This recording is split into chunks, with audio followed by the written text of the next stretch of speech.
Hello mga ka-sunshine, good morning. Padulong na po tagis ko kung ano trabaho. Lakaw-lakaw na po ita. Good ang adlaw mga ka-sunshine. Diba? Good morning everyone.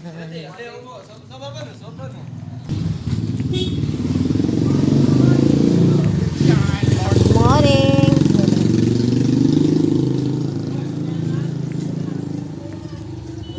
Salamat po Diyos sa gugma mong way kinutuban. Ikaw lamang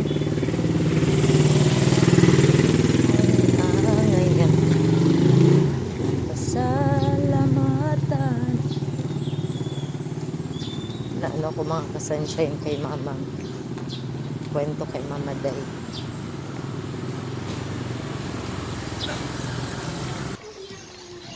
Ano dyan ako, blessed kaayo ko. Nadun ako yung Mama Day.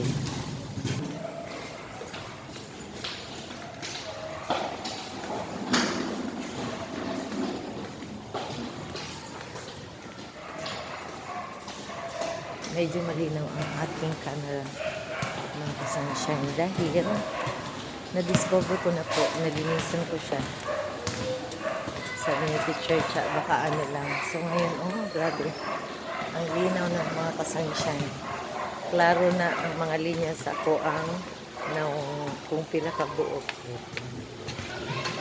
Hello mga ka-sunshine, bago ko po kayo iiwan o bago ko po ako i-end tong video na to, I just want to leave this passage in the Bible found in Proverbs 15:1.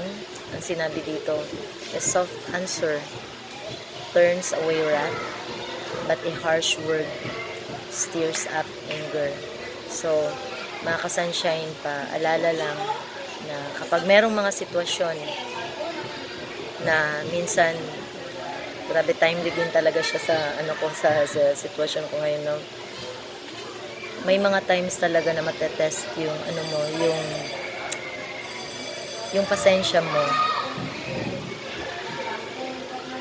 Ang sarap yung feeling na gusto mong sumabog, no?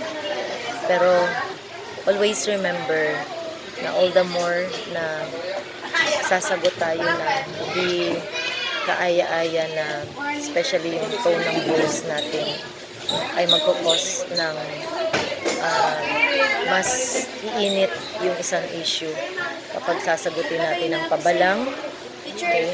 Kung ang pagpanubag nato in Bisaya, kung ang pagtubag nato is pabagsak, dili maayo with facial expression sa to ang mga nawon, so that would cause jud og dili jud maayo ang ending.